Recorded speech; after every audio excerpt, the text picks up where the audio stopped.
Hi, I'm Robin. And I'm Chris. Together we're the Gen X couple.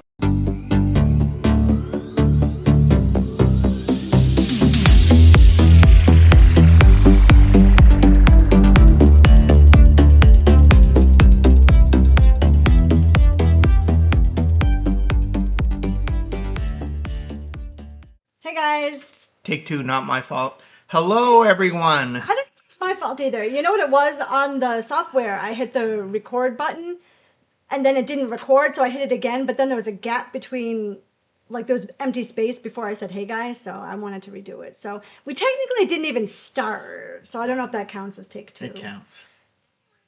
Today we are talking about King Tut's curse, and I feel like I should warn you that this is going to be a whole month of mysteries. I decided I have a whole list on my phone of like odd events in history, and we're going to be doing them all month. Last week we did William H. Mumler, which is a mystery because we're never going to know.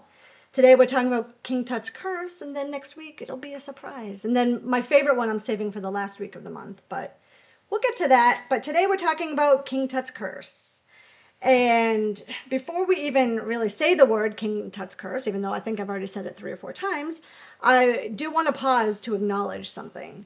This story has been told so many times in so many simplified versions that most of us think we already know it.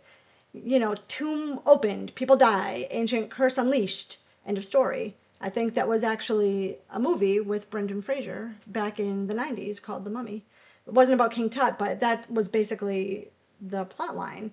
But when you actually peel back the layers of King Tut's curse, you find that it's something more unsettling, and it was far more human. It was constructed slowly over years through coincidence, grief, fear, colonial entitlement, and one very hungry media machine. And by 1929, it had become something so powerful that facts no longer even mattered. And that what makes the story worth telling at this length, because the curses didn't arrive in full form. It evolved. It mutated. I don't think you said that properly, like for the proper effect. So we both have a copy of this. I don't know what you said, but he was supposed to say, because the curse didn't arrive fully formed, it evolved, it mutated. That's what I said. But you didn't pronounce them correctly, so I feel like the effect was lost. I still love you, but Well, obviously, I'm just trying to make sure people listening understand. Stop talking over me. I love you. Go ahead. When people say, well, obviously it wasn't real, they're missing the point. Whether the curse was supernatural or not is almost irrelevant. What matters is that people believed it was real. They lived in fear of it, they shaped decisions around it, and once something reaches a level of belief, it becomes real in a very meaningful way. Yeah, and we cannot even talk about King Tut's curse without understanding the emotional climate of the early 1920s. It was a world still reeling from World War I. Entire generations were wiped out. Families were shattered. Death was everywhere. And yet there was also this desperate hunger for meaning. People wanted to believe that death wasn't random, that it had rules, that it had boundaries. So when ancient Egypt re-entered the global spotlight, it felt like humanity was reaching backward in time, searching for answers that a modern life had failed to provide to them. Ancient Egypt was framed as mystical and unknowable and dangerous, not because it was, but because Western culture needed it to be. Museums were filled with stolen artifacts, temples were dismantled and shipped overseas, and this was I can't talk, I'm pulling a Christian. This was colonialism disguised as curiosity. And beneath it all was an unspoken guilt, a sense that maybe humanity had crossed a line. And popular culture at the time reinforced that idea constantly. Egypt was everywhere. Fashion borrowed from its symbols, architect copied its shapes. Architecture. Movies portrayed mummies as vengeful and supernatural. Egypt wasn't treated as a real place with real people. It was treated like a haunted relic. So when Howard Carter finally opened Tutankhamun's tomb in 1922... Nope. Did you really think we were going to just gloss over what you just said? Why don't you give me the hard word? Because you knew this word, Tutankhamun. I thought everybody knew how to pronounce that. Just call him King Tut. King Tut. It's Tutankhamun. The world wasn't just watching history unfold. It was waiting for something to go wrong, even if people didn't realize it. Yeah. Howard Carter... You're rubbing off on me. Howard Carter's discovery was extraordinary. He had searched for years and years, enduring failure after failure, funded by Lord Carnarvon, who was wealthy but increasingly impatient, which I get when you're putting out tons of money and you're not seeing any results. So when they finally found the tomb, it felt miraculous. Most royal tombs had been looted centuries earlier, and this one was largely untouched. There was gold stacked upon gold and objects layered in chaotic abundance. It felt less like archaeology and more like intrusion. So it felt more like stepping into a moment that was actually never meant to be revisited. At first, there was no fear, no talk of curses. They were just completely in awe. And the press coverage back then was breathless. Every detail was reported, every artifact was photographed. The world watched as ancient doors were opened, sealed chambers breached, and the history exposed to modern air for the first time in thousands of years. Didn't Geraldo go into a tomb on live TV in like the late 90s and then he found nothing? It was empty? Yeah, I I'm think that having. was Iraq. What does Iraq mean? No, the country. He was looking for Oh, WMDs. oh no! Was it? He I went into thought. some. I Oh, don't remember. maybe. I don't Like remember the it story. just popped into my mind. I wish it had popped into my mind when I was writing these Yeah, I don't notes. remember. But I He did remember. find nothing though. Yeah, Yeah, I remember that. I remember that it was on Fox 25 here in Boston, and they hyped it up. And then Geraldo was, what was he, like a sleazy talk show host who Hmm. a wannabe journalist, and he hosted this live event, and then they opened it and there was nothing. Yeah. Anyway, sorry, we got off track, but that just popped into my mind because I thought that was somewhat relevant. So this curse didn't exist at the moment of discovery.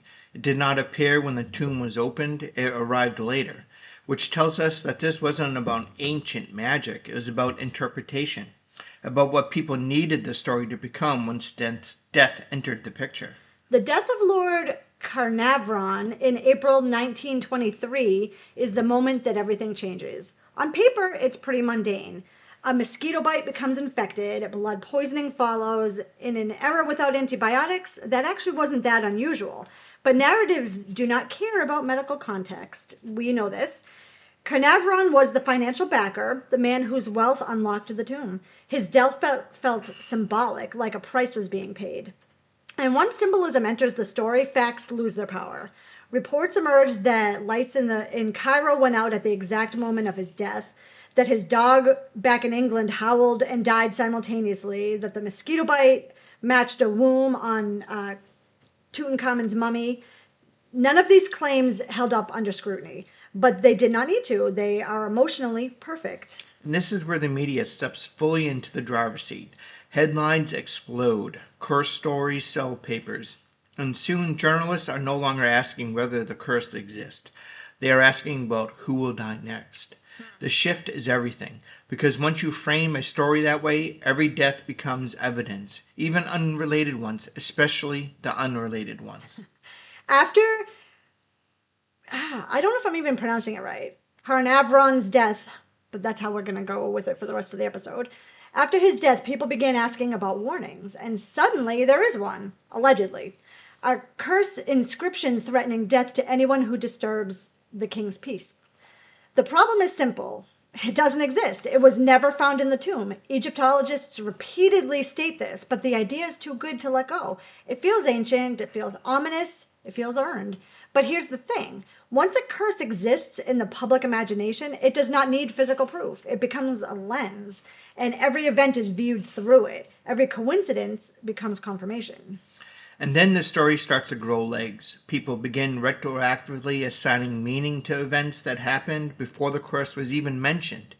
Deaths that would have seemed ordinary now feel ominous. Illnesses feels targeted. Misfortune feels intentional.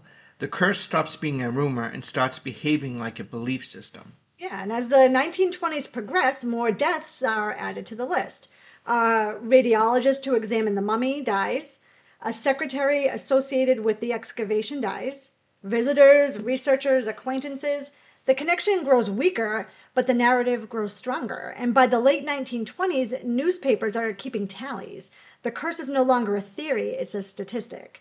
And this is where timing matters, because by 1929, the world is entering a new period of instability. Economic anxiety is rising, and the Great Depression is about to begin. Death and uncertainty feel close again.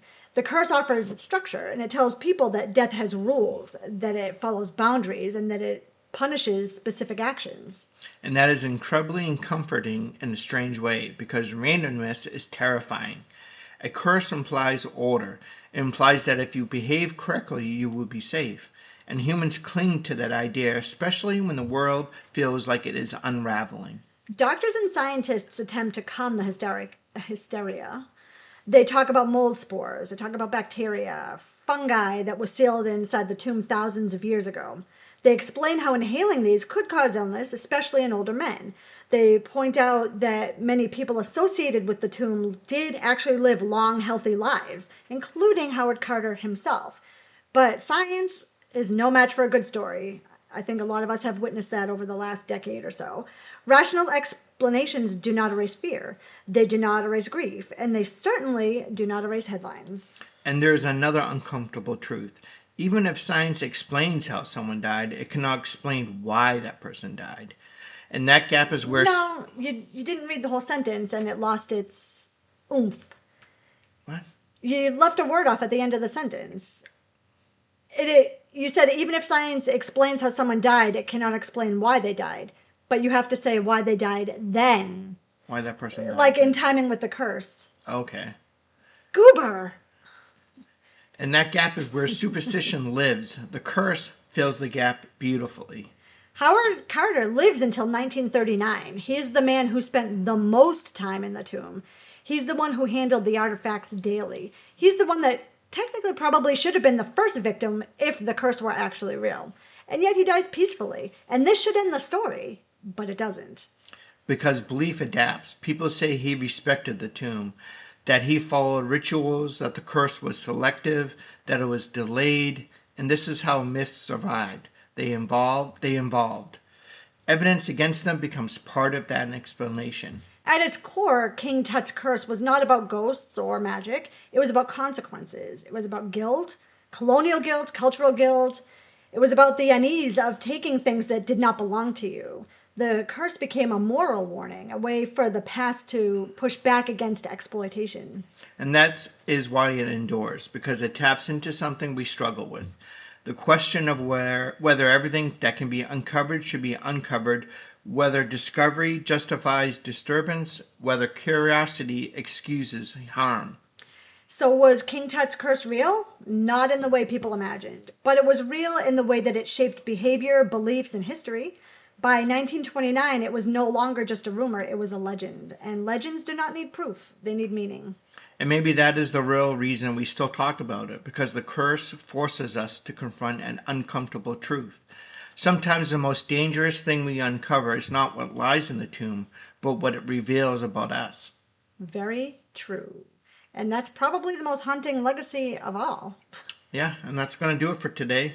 We hope you liked today's episode. If you have any topics you'd like us to cover on the podcast, let us know. Stay tuned for another mystery next week. And let us know, do you think King Tut's curse was real? Yes. Do you? I haven't seen the movie. Goober, it's not a movie. And with that, we'll see you later, alligator. In a while, crocodile.